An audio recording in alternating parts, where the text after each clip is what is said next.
نصیب جب قرآن پڑھتے ہیں تو اللہ بھی ان کا سننا پسند فرماتے ہیں. اللہ سنتے ہیں، کتنا پسند آتا ہے اللہ کو. قرآن سنو،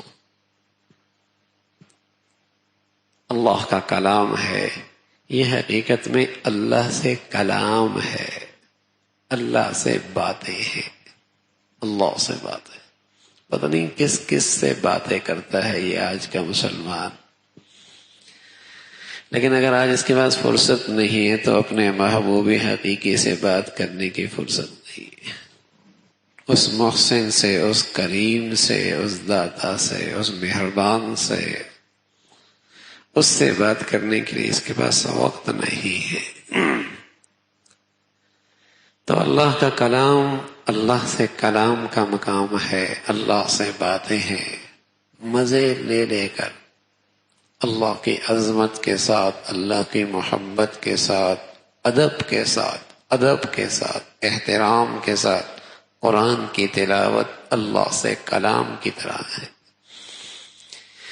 اور جہاں میرے عزیزو قرآن کا تلاوت کرنا بڑی سعادت کی بات ہے، وہاں عظمت، محبت، ادب کے ساتھ قرآن کو سننا بھی بڑی سعادت کی بات ہے.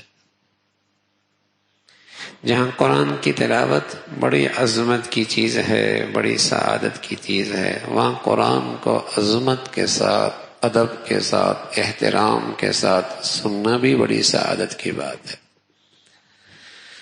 تو رمضان کا موسم قرآن کا موسم ہے.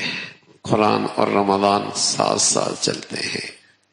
اتنا تلاوت ہوا کرتی تھی مسلمانوں کے یہاں رمضان میں، اگر آج ان کی تلاوت کا تذکرہ ہونے لگ جائے تو بس اوقات ہم جیسوں کو تو یقین بھی نہ ہے کہ ایک آدمی اتنی تلاوت کرتا کہ دن میں ایک قرآن کے بقدر تلاوت ہو جاتی، رات اتنی تلاوت کرتا کہ ایک قرآن کے بقدر تلاوت ہو جاتی.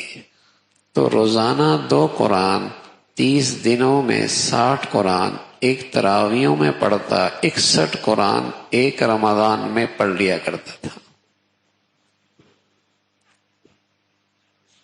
امام ابو حنیفہ رحمۃ اللہ علیہ، امام شافعی رحمۃ اللہ علیہ، ان حالات کی زندگی میں اتنی تلاوت کہ ایک قرآن کے بقدر.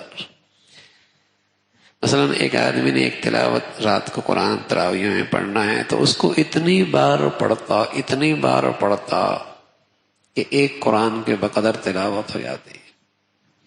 شیخ الحدیث مولانا زکریا رحمۃ اللہ علیہ فرمایا کرتے تھے، جو رات کو میں نے منزل پڑھنی ہوتی تھی میں اس کو 31 مرتبہ پڑھتا تھا، ایک قرآن سے بھی کچھ زیادہ، کہ اگر 29 کے چاند ہو جائے تو میری 30 قرآن ختم کرنے کی گنتی پوری ہو جائے.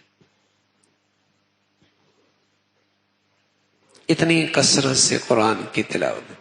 اور کیوں نہ ہو، اللہ کا نبی صلی اللہ علیہ وسلم کے ہاں جبرائیل امین رمضان میں آیا کرتے تھے، آپ انہیں قرآن سناتے تھے، وہ آپ کو قرآن سنایا کرتے. دور ہوا کرتا تھا، دور کہ رمضان میں پڑھنے کا سعادت بھی مل جائے، سننے کی سعادت بھی مل جائے. پڑھنے کی سعادت بھی ملے، سننے کی سعادت بھی ملے. تو رمضان ایسا ہی ہے، خود بھی کئی قرآن ختم کیے، اور جب تراویحوں کا موقع آیا، سننے کا موقع آیا، ادب کے ساتھ، عظمت کے ساتھ اللہ کا کلام سن رہا. آدمی کے لیے سننا بوجھل اس وقت ہوتا ہے جب قرآن کی عظمت، ادب، اس کا استحضار نہیں ہوتا. پھر تو اس کا جی چاہتا ہے بس کچھ اس طرح ہو جائے کہ کچھ سمجھ میں نہ آئے اور ختم ہو جائے. پھر تو کچھ اس طرح ہو جائے کہ کچھ اتنا تیز پڑے کہ کچھ سمجھ میں نہ آئے اور ختم ہو جائے. جہاں کچھ 5، 10، 15 منٹ تاخیر ہو جائے، یہ بہت آہستہ پڑھتا ہے. وہاں جائیں گے جہاں بہت جلدی پڑھتا ہے، بہت جلدی پڑھا، ہاں یہ بہت جلدی پڑھتا ہے.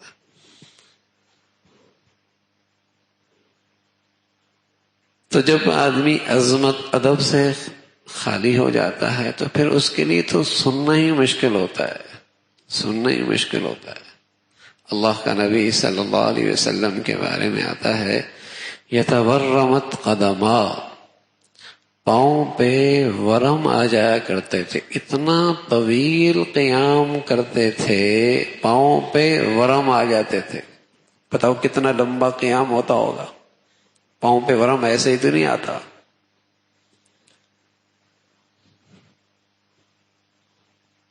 عظمت، ادب، اللہ ہمیں اس کا کچھ حصہ نصیب فرما دے. ہاں پھر تو آدمی سوچتا ہے وہاں چھوڑ جاؤ، مزے مزے سے قرآن پڑھتا.